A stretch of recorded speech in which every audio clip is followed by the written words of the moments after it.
You're listening to Wolf Spirit Radio. Hi, this is Princess Aliyah with Leopards on the Prowl, broadcasting live on Wolf Spirit from Great Falls, Virginia, Starbucks. Join me every other Tuesday from 5 to 6 p.m. Eastern Time on my quest for justice and protection of endangered species. Today's show is called Makerspace, Hackerspace, R-Space. There's a grassroots movement underway, a makers movement, to regain the ability to make or build things in garages, sheds, or low-rent industrial parks. People gather together to teach, learn, and share knowledge on how to design and make things. They build or acquire some basic manufacturing equipment, and they create new types of manufacturing equipment, including laser cutters and 3D printers. Some say it will help recapture manufacturing industry for the United States. Others say it reflects an instinctive drive to survive in a collapsing social structure. Those who can make things will be able to survive and hopefully someday rebuild society. Or is it just another fad? We'll find out. We'll be talking to our special guest. We'll discuss what drives the makers movement, what really goes on in makerspace, and what the movement might mean for our future social structure. I want to hear your questions or concerns. Please visit www.wolfspiritradio.com to chat online during the show, or you can call into the show at 775-657-5973. Your support is appreciated. Please visit our Kashmir Rose website, www.kashmir, Kashmir-Rose, ROSE.com, and purchase our handmade products made by artisans in Kashmir. Our profits from the purchase of the products help with our endangered species programs, one of which is the endangered snow leopard in Kashmir. We will also be discussing a new product that will be launching on our website with our first guest, John Ryan, a maker, survivalist, and industrialist. John is here with us today at the Great Falls Starbucks, demonstrating his 3D printing MakerBot. And I think it just turned off in the back, and I don't hear the buzzing sound anymore, John.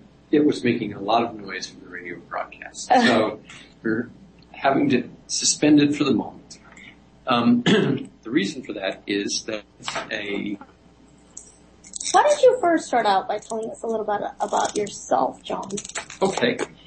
So I have been working with my hands for the longest time.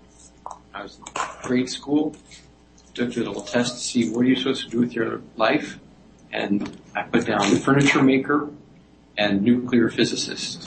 And although I tested well enough to do nuclear physicist, they advised me against making furniture. And it's never stopped me. I made my own cabinetry in my house.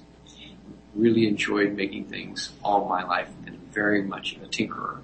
Well, that's great to know. So you're perfect for the show. I represent almost exactly what this movement was about. Well, perhaps you could give us a little background and some history on the makerspace movement. So the makerspace movement started, according to Wikipedia, in Germany in the 1990s.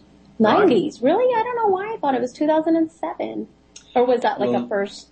So there's some confusion about what a makerspace is, and by their definition, I was, early in the 90s, also involved in makerspace. Oh.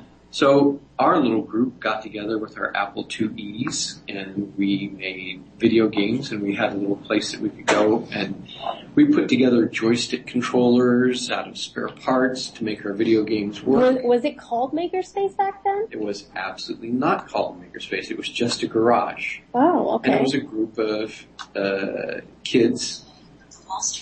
They were astronaut sons down in Houston, Texas. And one of them, Richard Garriott, went on to become a very big name in the gaming industry. And he earned enough money to put himself up on the Russian Soyuz and go up to the International Space Station. Oh, wow. So that's an excellent start. But, well, now what's the difference between a makerspace and a hackerspace community?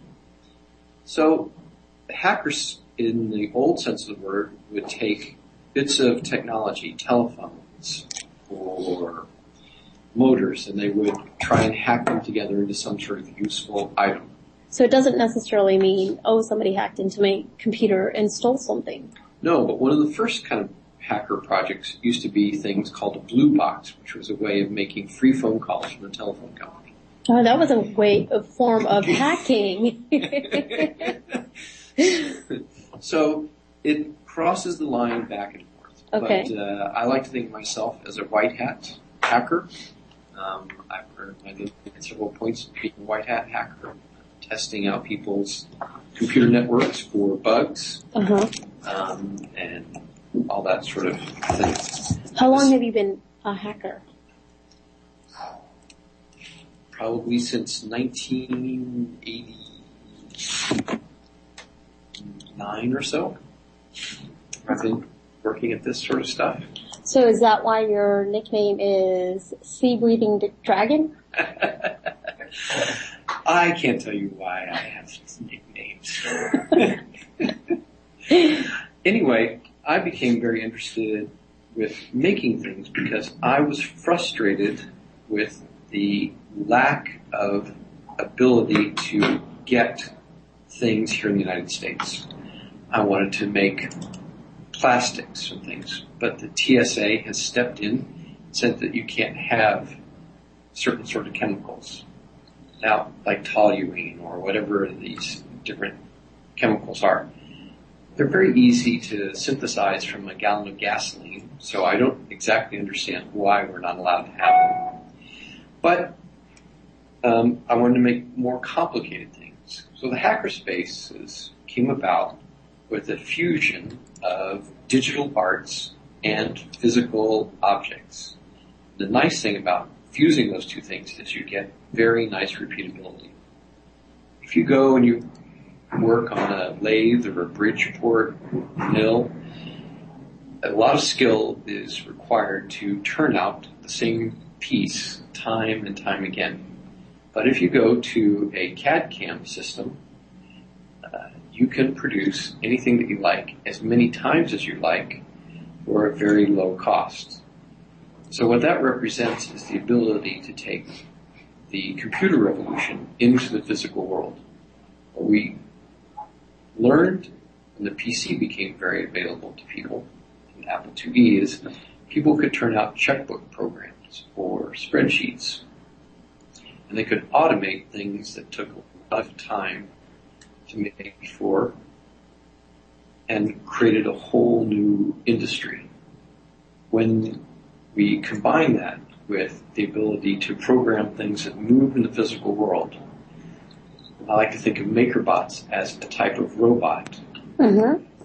If we combine what we can do there with the really super advances in wireless communications, we're now able to make a robot that will take a thing from one MakerBot to the next MakerBot. So is it, in other words, saying that you've got this machine that reproduces itself?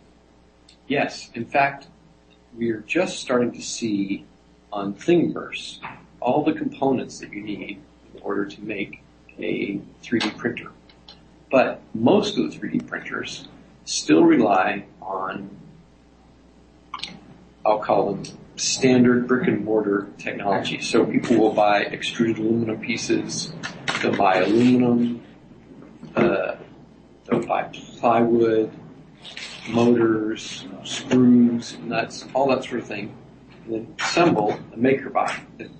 Now, I'm looking at this MakerBot of yours over here. What would you say the size of this thing is? It's about 18 inches by 14 inches by 14 inches. And it has a little build area. So it's 18 inches tall. Right. And about 14 inches wide on the side and 14 inches deep. Okay. And as you look at it, you can see the number of parts, the number of screws, the number of bolts, the number of... So how long did it take you? It took me probably a good 2 weeks to assemble all the parts. Okay. It's a great big bag of parts.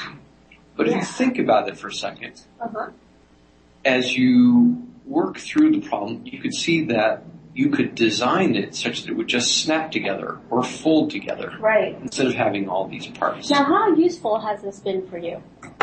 Well, to me it's been very useful because with the first MakerBot, I'm able to make the parts for the next MakerBot. and then make the parts for the next MakerBot after that. And how much does something like this cost? So this is about a $1,400 machine, and it doesn't make much. It's something the size of a cup of coffee. Mm-hmm. It's about what you can make with this one. Cup of coffee, okay. In fact, the first ones were called the cupcake machines. Mm-hmm.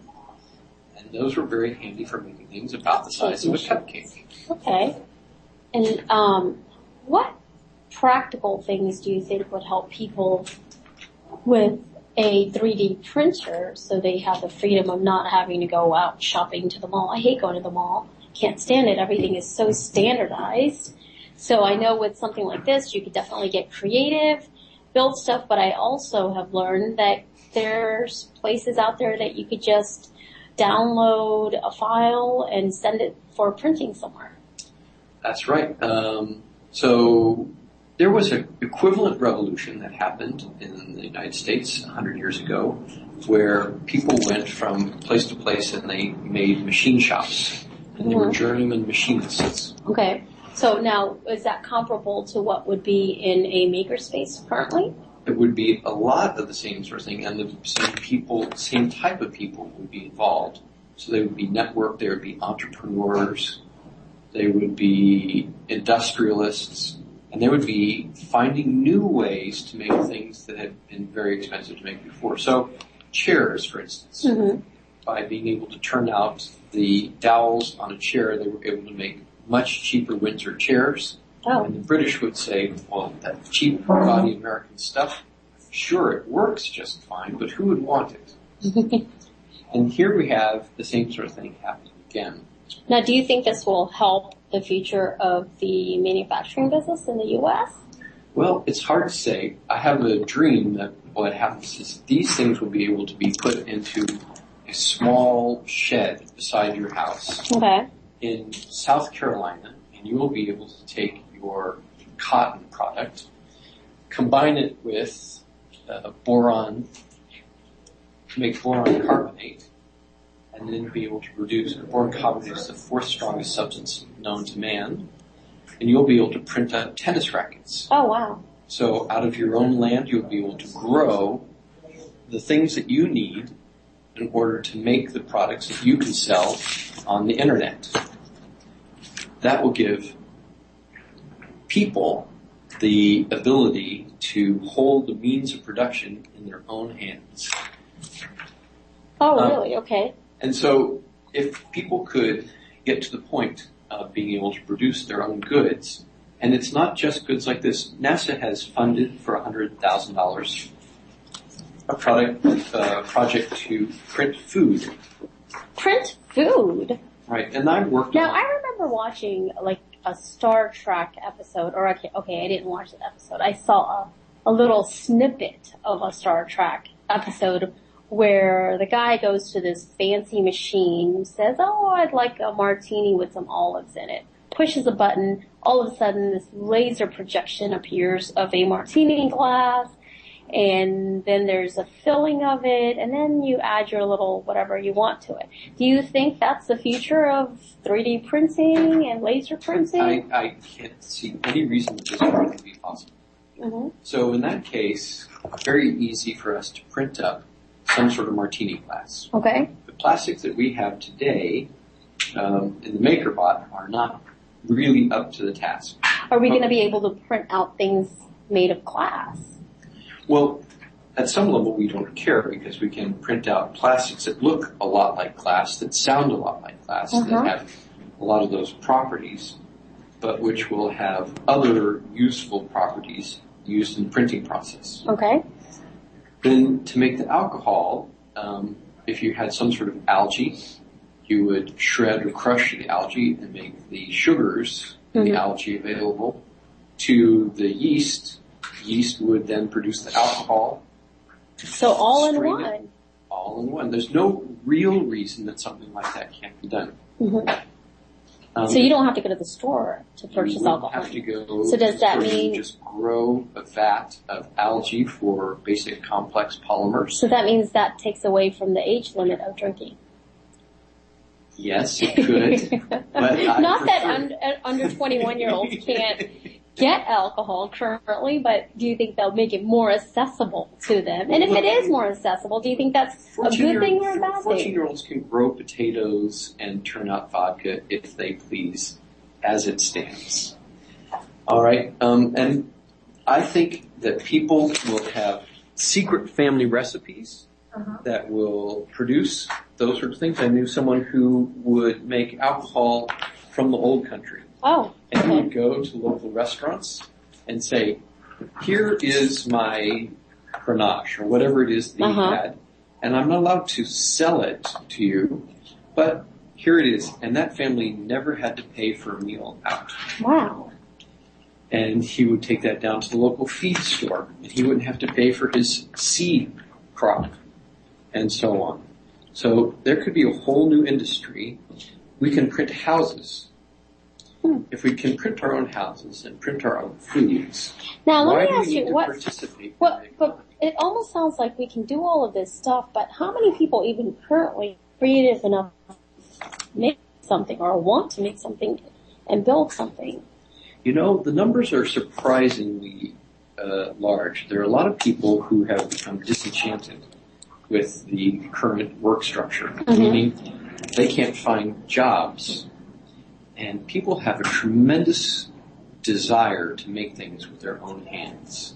I find it all over the place. In the makerspaces that I've been participating in, I've had engineers who haven't done electrical engineering for 20 years suddenly getting in there and tinkering with the Arduino and making blinking lights and enjoying themselves. So perhaps the downturn of the economic market helped with an influx of individuals that went back to perhaps making things. Absolutely. And that's why I think as of last year there are about 1,100 makerspaces that have popped up all over the world. Absolutely. In Greece, people are returning to the land. They can't get jobs anymore, and they're suddenly going back to the land, farming their own land, and they'll be very interested in having something that will help them produce a plow, a fence puller, a carburetor, whatever it is that they need, without having to go to the banks, which have treated them so poorly. Well, I just wanted to let our listeners that are joining in know this is Princess Aliyah, host of Leopards on the Prowl, broadcasting live on Wolf Spirit from Great Falls Village, Starbucks. Our show today is called Makerspace, Hackerspace, Our Space, and we are speaking to our guest, John Ryan, who's actually going to tell us what is a meta lab. A meta lab is, the meta lab was the first makerspace here in the United States that really went into the financing of projects. Now, so I believe that's a local to where we are in Vienna, Virginia. Right. So what happened was, instead of trying to go the normal VC route to get things started, we have a low-cost way of bringing people together into the same room. Some of them have money, some of them have talent. They all have ideas and are willing to share. In this space, we're not just making cute cupcakes. We're deciding that what we really need to do is make better printing materials. So, for instance, the printing materials that we have tend to curl and shrink and warp. But if we look back into the patent database, we'll find that there are methods of adding glass beads and clay beads to the plastics, which will reduce shrinkage. If we were to do that, we could produce aluminum 6061 equivalent plastics that people could then turn into lightweight, high-strength materials that could be used in the transportation industry. Okay. This is the basis of a business. So the hackerspaces were meant to let people get in there, try their ideas out. So hackerspaces are funded largely by subscriptions. If you go into a hackerspace, they'll say $50 a month, $100 a month. That covers the rent and the purchase of raw materials used in hackerspace. So why would people want to be involved in something like this? Well, beats sitting at home playing video games. What if there are people that enjoy playing video games? I think I saw one particular hackerspace or makerspace, whatever you prefer to call it, where they have video games where people can learn to make stuff through the video games, because that is one of the challenges, is getting the kids away from video games. So I believe there was something that some person that was part of a makerspace created a video game that would help these kids or adults learn how to make stuff through a video game. Absolutely. Why not? I've written most of the front end for controlling robots through your iPhone. Mm-hmm. And I can easily see adding virtual lasers to the robots. Mm-hmm. And they would chase each other around the room. You'd use your iPhone, you'd click, and it would shoot the other robot. Mm-hmm. The other robot would then receive the shot and die and make some sort of horrible noise. But all the skills that would be needed mm-hmm. to make something would be involved in that. You'd have to be able to put the wires together with the motors, program them, get the wireless connection working, set up web hosts on each one of the robots, have them know where they are geospatially. They'd have to have sensors. And it would be a lot of fun, so that your game now no longer just has to be on the video screen. You could take your robot out into the woods or in the desert or on the ocean, wherever it is, right. And you could have your submarines actually sub-hunt each other. That sounds like fun. What fun would that be? I would want to do that. I mean, I hate playing video games just sitting there, but yes, if it becomes 3D, I would definitely do it. And you could interact with them. You could go hunt the subs yourself. So that actually takes me to 3D printing now, John. Why don't you tell our guests a little bit about our 3D printing option that they have currently with Cashmere Rose? So we've found a supplier for a type of printer called a raw stock printer. We'll be making those available for $800 to people who subscribe. We'll put that up, I guess, later on the site. And also we'll be printing up parts for people or other things that they might want to print up. So if you want to print up a birthday card or a teacup or a snow leopard, which is right here. One of our friends, Paul, printed a very fancy snow leopard for me. So I'd actually like to make this available to the people on our website to purchase to support our snow leopard project. I think that would be a great idea. And we can emboss it with their name. Yes, that's right. We can engrave their name. We can engrave their name and the year they did it and all that sort of stuff. I think that would be a great idea. So now what would they have to send us to actually print these little things for them? All right. So we will be accepting STL and OBJ files. You can create these via free programs on the web, like Blender or SketchUp, perhaps? SketchUp or FreeCAD and OpenSCAD. These are all different types of CAD/CAM systems. As long as you can export your thing in STL, we can upload them. We'll run it through our software, make an estimate of the weight, price, send that back to you, and then send it to you in the mail.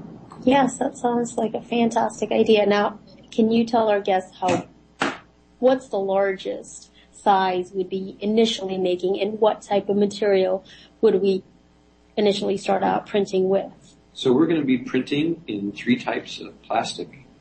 We'll be printing in ABS, PLA, and nylon. Okay. Nylon is functional type printing. The other ones are decorative and will look very nice, but you wouldn't want to actually build a tennis racket or something out of it. The nylon is what you want to do if you want to make gears or ball bearings or parts of something. Right, perhaps we'll do a little video and put it on our YouTube channel as well to show people our MakerBot, but we're not going to be using a MakerBot to print the products that are sent on our website. So 2 options are available. You could either purchase a 3D printer of your own, called? A raw stock printer. A raw stock printer is a Delta printer. It's a lower part count printer than the one we have here. It moves sort of, it's a cylindrical type thing, and it moves in 3 dimensions.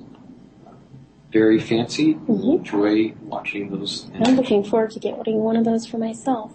And the other part would be to be able to print little gadgets or gizmos or whatever it is that you have an interest of getting printed. You could send your files to us and we will do an estimate of how much that would cost and send that back to you, and then you decide if that's something that works for you or not. Well, thank you so much, John, for coming on the show. And before we have our next guest on the show, would you like to actually tell us anything that you think would be important for our listeners to hear about? I can't really say that there's anything more important than just trying to make things yourself. If you try and you fail, it's really nice to have a community of people that you can talk to. So you should try and find a local makerspace and build your skills up by talking to other people, and don't be afraid to fail. It's really a wonderful experience. Yes, well, thank you so much. That was really great. Thank you again for coming on the show, and I'm looking forward to getting a nice demonstration on your MakerBot back here and all those pieces that are already printed as well. So we'll have some live guests coming in and taking a look at that. So stick around and we'll talk to you in a little bit. All right, thanks. Thank you. Well, our next guest is a gentleman who is the CFO of In 3, a 3D printing company that's based in Montana, I believe. But they have a warehouse. Hi, Dave. This is Aliyah. I was just letting the listeners know a little bit about you, but perhaps you would be much better at doing a quick introduction about yourself and your company, please. Sure. My name's Dave Tibbet. I am the CEO of In 3, a 3D printer company. From Philadelphia, although we manufacture the printers out here in Montana. So we have 2 locations, one on the East Coast and one out here in the West. We've been making printers for a little over 4 years. Probably have just under 1,000 printers out in the market. And wow. Have our focus on yeah. Sorry, what's the difference between your printers compared to other printers that are out at makerspaces or large industrial centers? The biggest difference between our printer and the vast majority of printers is the build volume or the size of the objects we can print. Our largest printer is 16 inches by 16 inches by 21 inches, which is about 50% bigger than most printers. Yeah, that sounds pretty big. Yeah. Now, how did you get involved in the 3D printers? I've been a technology guy for the last 30 years. Started writing software, back in the 80s, sold a couple of software companies, and just seemed like a logical progression to go into 3D printing.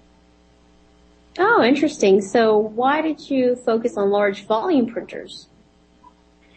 A differentiator, number one. Number 2, need in the market, the prosumer market specifically, which is where we're focused. They, architects, designers, et cetera, tend to need larger objects. Today they tend to print moldable small objects and then glue them together. So we wanted to make that process a whole lot easier and a whole lot faster. So with your printers, you could just print whatever the object is just as a whole versus piecing it together. In most cases. There are obviously some objects that still exceed our capacity, but they're few and far between. And what's the process? How long would you say it would take to print something like the largest thing that you could print? How long does it take to print anything on these printers? Right, that's a great question. And it's unfortunately a little bit complicated to answer because There's I'm something sure it called is because resolution. I'm. Yeah. There's resolution, which defines the quality of the object. So if you were to print a large object on our printer in a low resolution, so if you were just starting out with a prototype, you probably wouldn't print it in the highest resolution available because you're not sure yet. So in that case, it can take 4 hours, 6 hours. Once you move to the highest resolution, which for us is 50 microns, so it's about a little over the width of a hair. And that would probably take, that would take about 12, 14 hours. 12 to 14 hours. Okay. Wow. And now what type of, material do you have available for printing purposes? Yeah, another great question. By default, we use what's called ABS, which is the same plastic material that's used to manufacture Legos. So it's a very hard, very resilient plastic. Right. We also offer PLA, or what's called polylactic acid. That's a biodegradable plastic, and is really popular right now because it prints well, and of course it's biodegradable. The other plastic that we've started using recently, I guess probably 3 months ago, is high impact polystyrene, or HIPS as it's known in the industry. And that's another great material. We use that both as the object, and we also use it for support structures. Oh, okay. Wow. That sounds pretty interesting. Now, is there anything other than plastic that you guys print currently or plan on printing in the future? Right now we have in testing, 10 other materials. They are in fact all very, we're, looking into the future. That's one of our, we think, big differentiators aside from our size is the breadth of materials, the sort of palette of materials we'll offer. So, but we do also print wood, believe it or not, as many other printers can and do as well. Yeah. But it's really plastic with wood infused, in the plastic. Okay. So it's still plastic, but when it's finished, it literally looks, feels, and acts just like wood. It can be sanded, it can be stained, it can be painted. Pretty amazing stuff. Wow. And then what about the, other materials that you said you would be having available more recently than, I guess. Right. We are, is short of, spitting out names of plastics, which, many people probably have never heard of. It's probably better to describe some of the properties. One of the plastics we're working on right now, actually it's 3 different plastics, all with different properties, but those properties fundamentally are very flexible, such that you could, for example, print a rubber ball. In fact, the plastics that I'm describing are really variations on rubber. The difference is, of course, they can be extruded and printed. So they're pretty unique plastics that have only been in the world for 5 to 10 years. And no other 3D printer company today uses them. At least no printer company that prints FDM or our type of technology. Okay. So would you say that in Dimensions, how long have you guys been functional with your 3D printers? I'm sorry, selling them, when did you start the company? I'm sorry?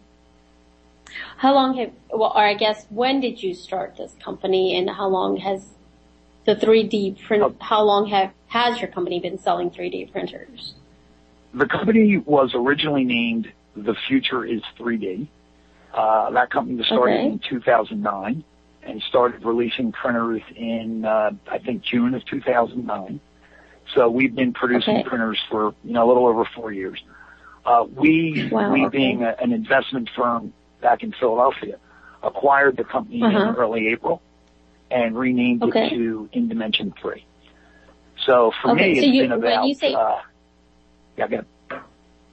Sorry, you mentioned early April as in 2013, early April? That's correct. Yeah, we just acquired the company a little over 2 months ago, although I've been working with the company since October of last year. Okay. Wow, that's interesting. So what do you think we should expect from InDimensions 3 in the coming years?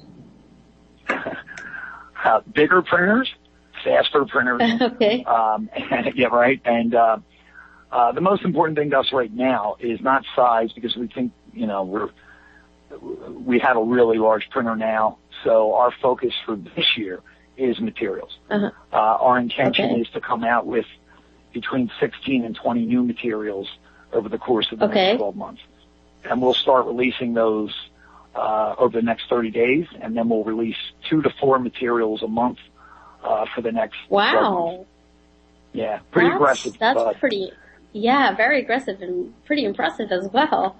That's quite a challenge you guys have taken on. Yeah. No wonder I couldn't get a hold of you for the last 2 weeks. Yeah, I do apologize for that.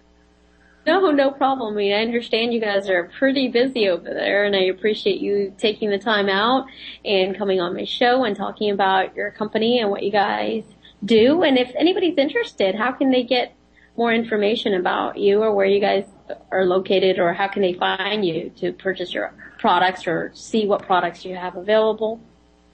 Sure. Probably the best way to do that is the internet. We have our website is indimension3.com. And you can go there and look at our printers, look at our materials, look at the objects we create. We have lots of videos that describe the printer and different methods of using it, etc.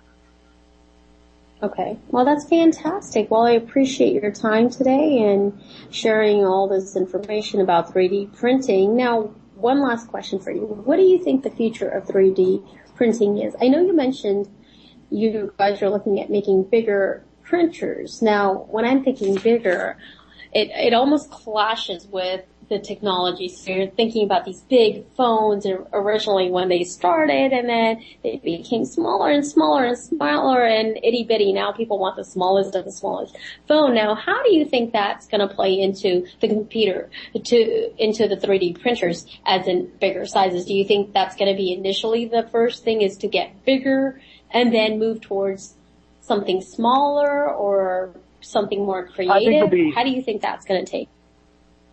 Like every other sort of technology market, it'll break up into the appropriate sort of market segments. I think there'll be, as there are today, small printers that are very focused on, say jewelry or dental, and then there are larger printers that work on architectural scales.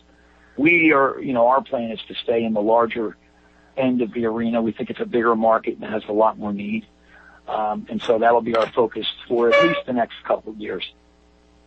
Okay, well, that's great. I'm glad to hear that. Sounds exciting. I'd like to hear more about what's going on in the future, and it's great that I get to talk to experts like yourself and others that come on my show, and it's like a crash course for me, learning all this new information. So thank you. I really appreciate your time, and actually I look forward to meeting with you perhaps, or at least talking to you soon as well. I appreciate the time as well, and if you have any other questions, or anybody does, they can certainly contact me or contact us at the website. We'll be happy to give them whatever answers they need. And that website again is www.indimension3.com. Correct. Yes, that's it. Thank you. All right. Well, thank you very much, Dave, and I'll be in touch with you. All right. Thank you. Bye-bye. Bye. Well, this is, for those of you that are just joining the show or somehow kind of joined in the middle, this is Princess Aliyah, host of Leopards on the Prowl, broadcasting live on Wolf Spirit Radio. We appreciate your support, and please make donation to our Wolf Spirit Radio. We've got great shows, talks on the show, commercial free, of course, and we'd appreciate that. Today's show is called Makerspace, Hackerspace, R-Space, and I have my friend, partner, engineer, and co-host Dan Smith here with me. Me and Dan were watching a video yesterday about Makerspace, and I believe our third guest also watched those videos with us. And our third guest is John Sillasan, a maker, teacher, and survivalist. Hello. John is with us from his Makerspace in Sun City, California. Hi, John. Can you hear me? This is Princess Aliyah. Hi, Princess. How are you? Fine. I'm listening to the show. Oh, good. And you might want to turn it off so we don't hear the background noise. Okay, I just turned the speaker off.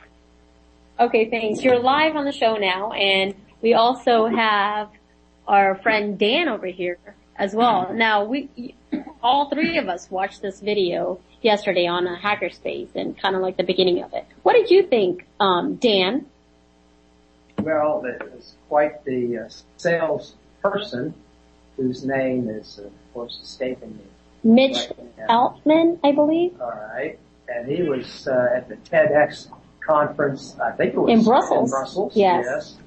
And he was describing his introduction to the makerspace at a previous conference and how he had more or less introduced the concept to the United States. He'd taken it back. There were some people at the conference from the U.S. and they had taken it back and then started. And do you recall what year that was? Oh gosh, it was made as recently as 2010. 2009 or 10? John, do you recall what year it was that he brought the Hackerspace Makerspace to the U.S.? No, I don't. I want to say it was 2009 or 2010, but our friend John here actually has his own makerspace. John, why don't you tell us a little bit about how you got involved into making stuff and designing stuff? You mean from the beginning of, or in this particular makerspace incident? Yeah, just how you first got started into designing and making things. Well, probably prior to my memory, I was, figuring, just doing stuff like that. My father was an engineer, aerospace, and my uncle was an engineer, aerospace tool design engineer and inventor. He invented things that the military used during World War II, and so I was around that stuff all the time. The garage and where I grew up was just full of all sorts of different outdoor things and various other things, and so I was always, trying to figure out what to do with these things. And that's pretty interesting. Well, they go. Now, what is this survivalist society and the future of that? Can you tell me a little bit about what that is?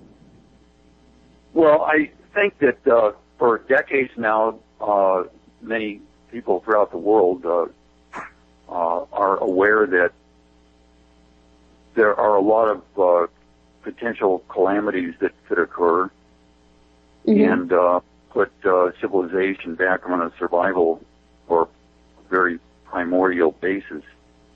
And regardless of the scale of any of these potential catastrophes or just minor changes in, there are resource issues, there may be scarcity of resources that's getting worse and worse.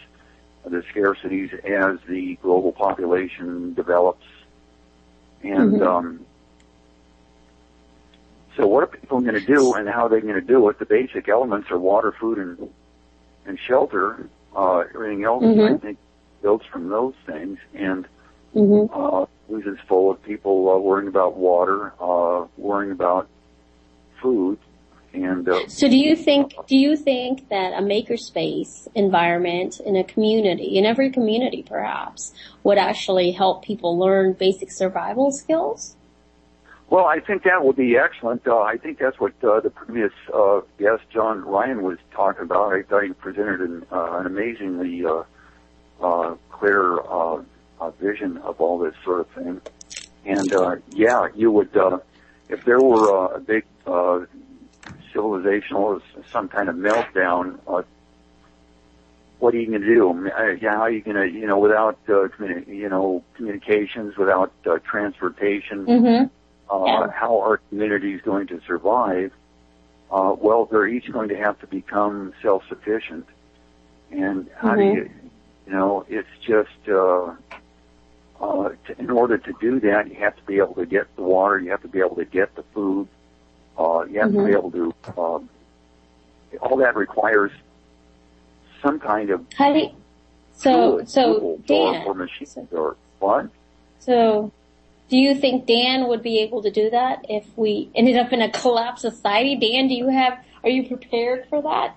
Or do you think you need to take some classes at a makerspace somewhere? Oh, I have a couple bottles of water in the cabinet.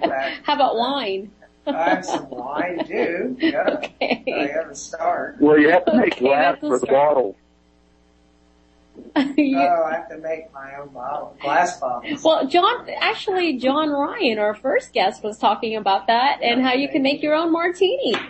Martini, With your own alcohol. glass, Yes. alcohol. So I think perhaps that might be wise to invest in a makerspace somewhere. I think so. Yes, but more seriously, I think it does. As you would probably need some electricity early on, but even with hand tools. I mean, I think John Sillasan there in Sun City, California. Does have quite a few hand tools already available. Yes, John. Makerspace. Yeah. Why don't you tell us about your makerspace and how you got your grant from the local Rotary?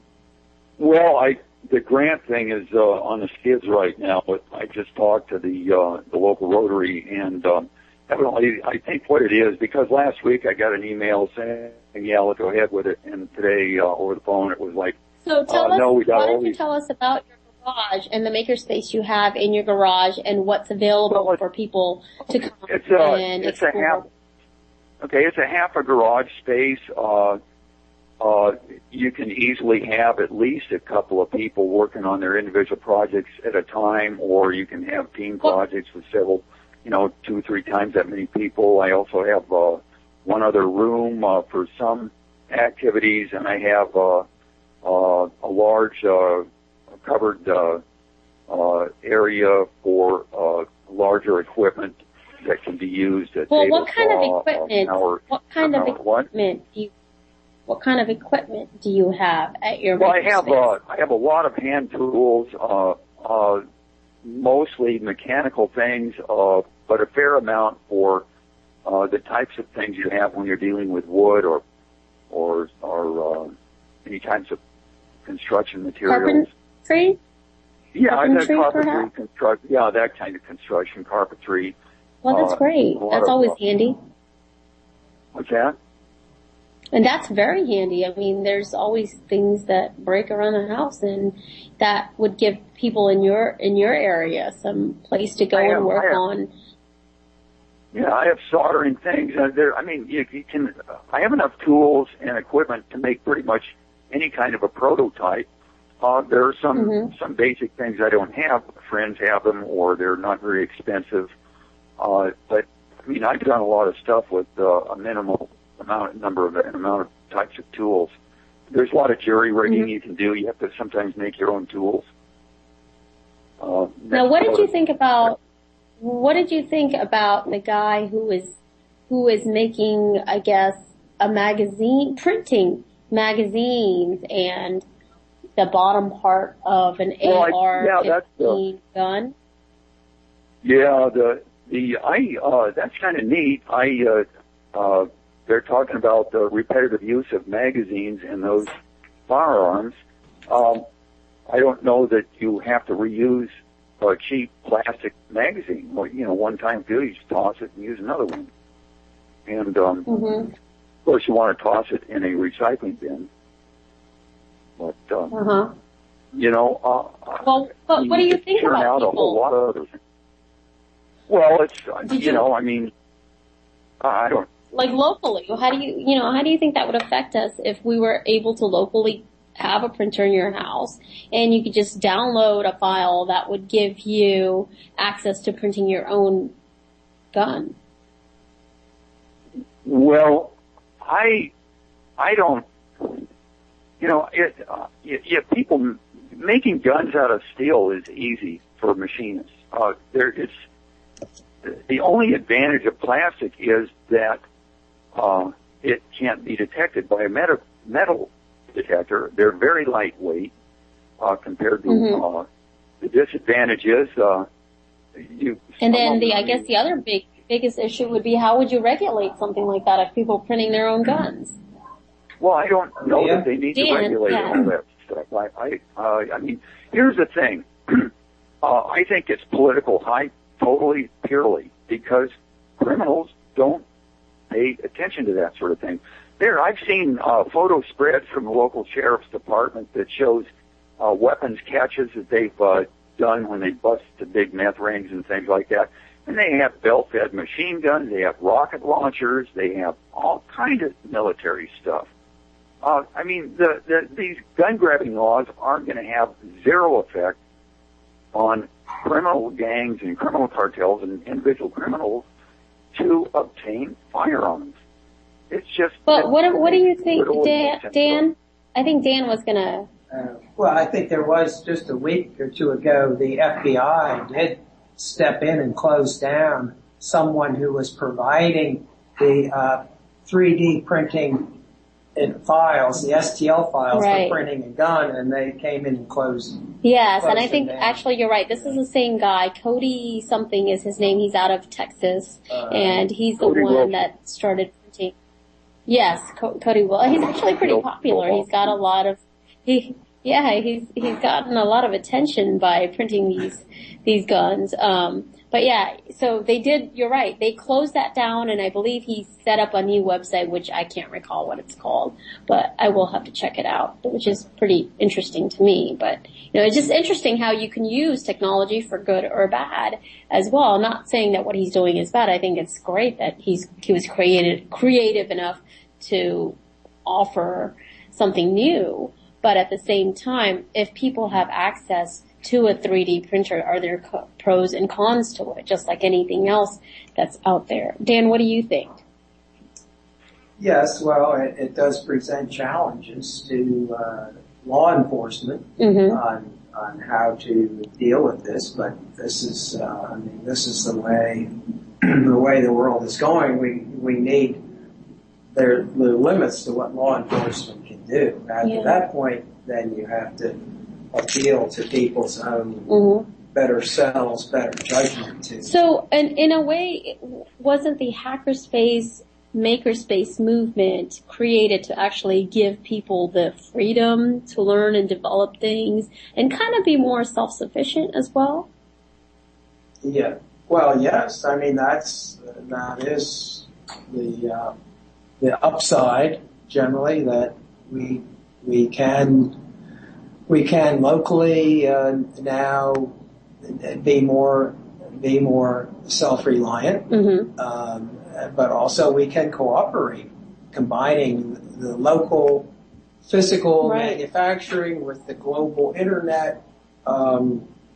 Every person has their own capabilities, their own talents can be magnified. Right. It's exciting because I think what I've learned in my last 2 weeks of studying what makerspace or a hackerspace is, I think it's a way of building communities and creative expressions and working together through teaching, learning, and sharing knowledge. And I think that's pretty powerful because you take a group of creative individuals that are motivated to take something ordinary and turn it into extraordinary is phenomenal.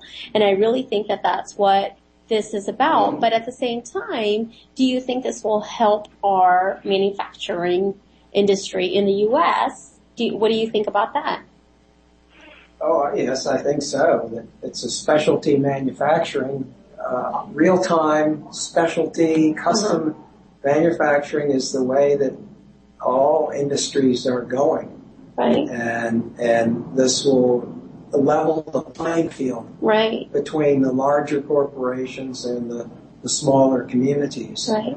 Perhaps. What about John? John, do you think this will help us revive our market and take some of that manufacturing away from China and kind of regain some of that market share?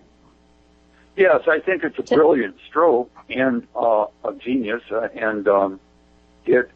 suddenly I'm thinking of centuries ago and throughout Europe and perhaps they developed what was called the guild system, and it's sort of like a maker space, little local. They're like cottage industry manufacturers. Right. Oh, I don't think we can hear him, Dan. Can you hear? I don't think we hear him. Oh, Yeah, it's kind of breaking in and out. A little bit, John. Yeah. But what do you think that so the first part would be the manufacturing that we were thinking, would this help or hurt the manufacturing in the future, or at least grab a market for the U.S.? And then the second part is just the survivability, being able to build on your own if the world collapses into a no technology zone. Do you think these communities that have maker spaces would actually help people rebuild? Especially we don't even have to think far, just any disaster zone. And somebody goes in and just puts in a maker space or a hacker space in a disaster zone, they can help rebuild that community a lot faster, I believe, than just sending a bunch of money, and the nonprofits or whoever is involved would end up taking it. I think the shareware concept is the critical component, because, there has to be, the satellites, and other things that transmit the signals that the internet and all those things would work off of.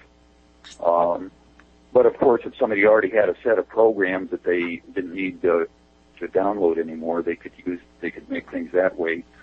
People have to make the plastic filament. There's a lot of interactive components to the makerspace movement. Now, John, you also teach a school or and you've got students that are there, and I'm sure you've talked to them about the makers movement and the fact that you have your own makerspace. What kind of reaction do you get from the younger generation? Well, I don't. There are a lot of different localities. What I'm running into is it's very it's difficult to fire them. Ooh, he's kind of breaking out, Dan. Now, what do you think? What do you think about the new generation and jumping into our makerspace? Well, when we visited the local space in Herndon, was it? Ruston, called Nova Labs. Nova Labs. There was a young girl. Yeah. In there, quite she was probably involved. Right. Maybe, I don't know, 7 or 8. Old. Yeah, 7 or 8 years old. Right.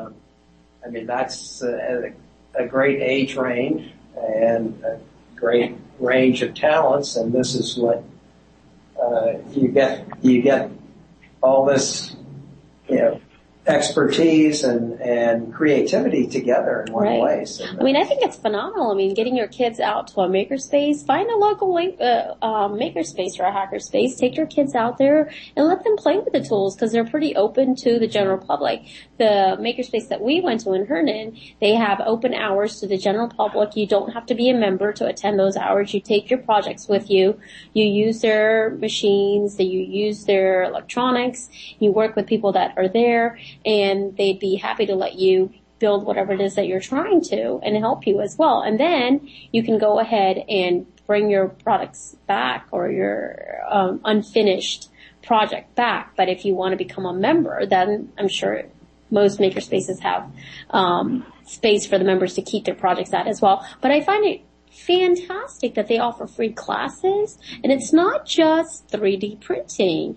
They've got the biggest one, which is in San Francisco, with a guy whose video we watched. His space, they have a kitchen where they teach cooking. They've got sewing room where they do sewing. They've got a craft area where they do painters, and they've got tons of different creative minds working together, and that is powerful. So it's not just about making or building through 3D printing or technology, but just the art of creating and building something with your hands and learning and using your mind. So I think it's a fantastic place to take kids to just get involved and get back into learning, and they'll have so many different options. What do you think, Dan?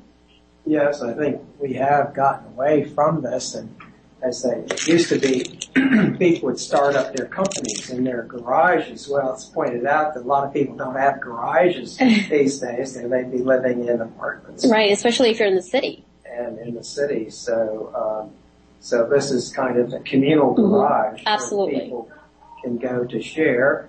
And it also is kind of like a mini incubator. We have these incubator sites where serious startup operations are going, often connected with universities, but this is kind of intermediate step between the incubator and your own living room. Yeah, you make a very good point, actually, because some of the people that are going in, they're testing new products and they're entrepreneurs.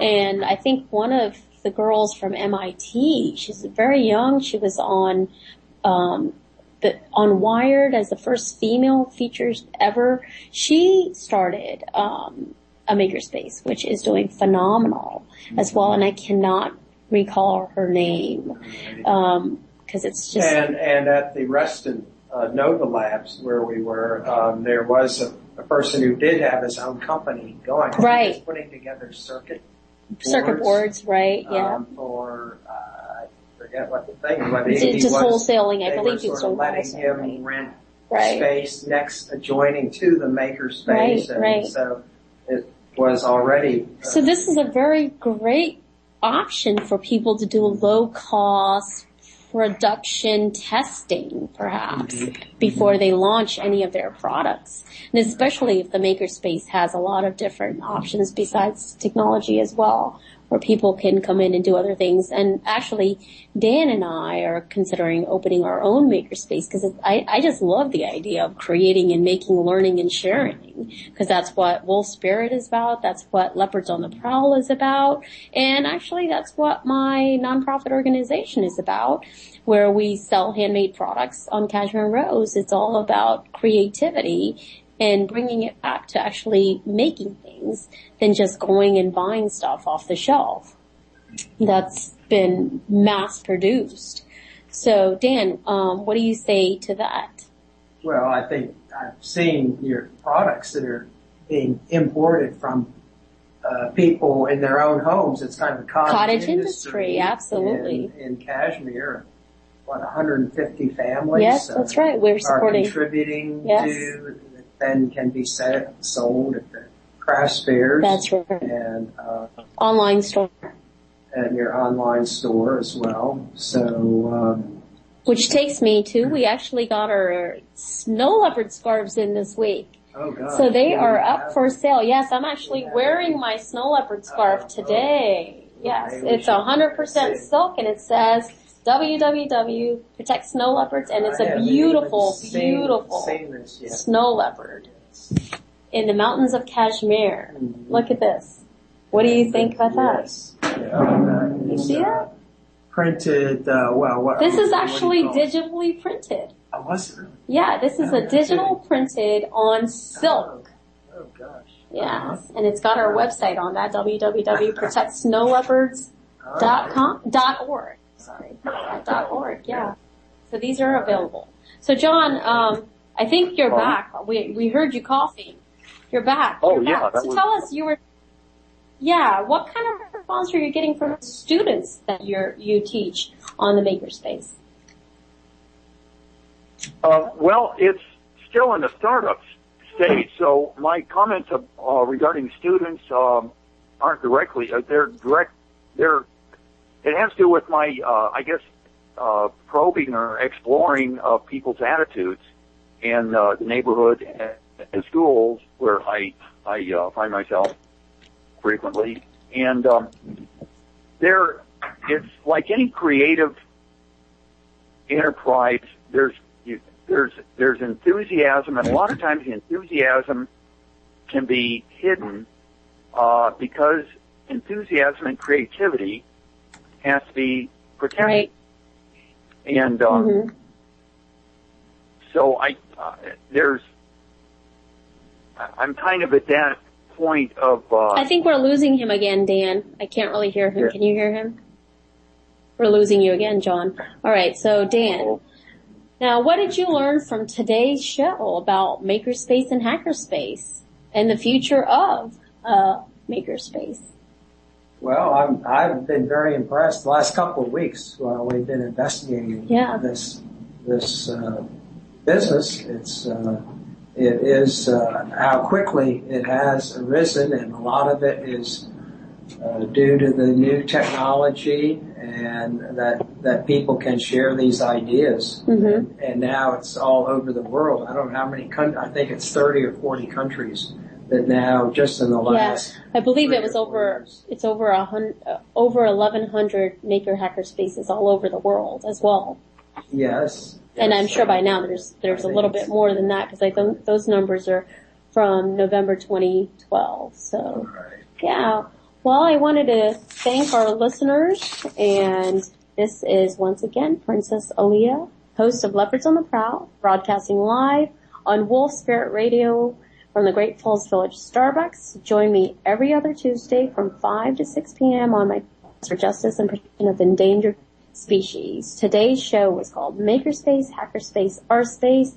Our guests talked about the beginning, the middle, and perhaps the future of what new technologies will be available and what we will be able to do, and how hopefully the U.S. market, we'd be able to take back some of that manufacturing industry. And I wanted to thank our last guest who's on the show, John Sillasan. John, are you there? Yes, I'm here. And now, would you like to tell our guests if they would want to come, especially the local people that are in your area, if they were interested in stopping by your makerspace, how can they find you or information on that makerspace of yours? Well, I'm not sure I want to. Can they email yeah, they can email me. Okay. That would be and great. What's an email address? Yeah. What's an email address that they can reach you at? Okay. You want my regular one? Whichever one Okay. you want people to contact you at for being able to stop by your makerspace. Okay, I got one. Okay. Rocky, ROCKY, NJLS, Verizon.net. At Verizon.net. So that's Rocky. What was the rest of that? JLS. Yeah, my initials. And, okay, at Verizon.net. Okay. Well, thank you so much for coming on the show and telling us about your makerspace and how you got involved and started up with it. And we will be in touch with you later. Thank you, Princess. Thanks, Dan. All right. Thank you. Bye-bye, John. Bye-bye. All right, Dan. Well, I thought it was a great show. I learned a lot as well, and I think you said you learned as well. What was the one thing that stands out from today's show that you think was phenomenal? Well, I think having John, first John, Ryan, bring his own printer that he assembled himself. I am looking forward to actually playing with that thing. I think that was the leopard. The leopard, yes. Printed. This is a printed leopard, but this is actually printed by another friend of ours, who printed it on a much fancier. Oh, that's more fancy. Because this is very detailed. If you look at this snow leopard, it is pretty detailed. That's right. Well, this one's just white because we were just testing it out. But that's something where we're just trying to figure out the strength of it and what kind of plastic to use for something like this, because I wanted to get my business cards made with a snow leopard on them. A printed snow leopard, of course. Yes, and I understand from John that you can get these kits are being sold now for under $200. Oh yeah, that's right. Or you can have them assembled. He will help you. That's right. Actually, yeah, that's right. We will be selling them on our website, cashmererose.com, and you could purchase the printers from the website probably within the next week, and we're going to be putting them up for about $800, and they retail currently, I think the cheapest price out there is $1,000. So people will be able to either purchase their own printer through our website, or they can send us their STL files, and we would be able to estimate how much it would cost to print it, and then we would print it for them and ship it back. And once again, all the profits would help with our endangered species programs all over the world, but initially starting with our beautiful snow leopards. And also thank our listeners for listening to us on Wolf Spirit. And please support our Wolf Spirit Radio by making your donations on our website. It's www.wolfspiritradio.com. We'd appreciate that, and we would be able to continue bringing you great shows in the future. Once again, this is Princess Aliyah, host of Leopards on the Prowl, broadcasting live on Wolf Spirit Radio from Great Falls Village Starbucks.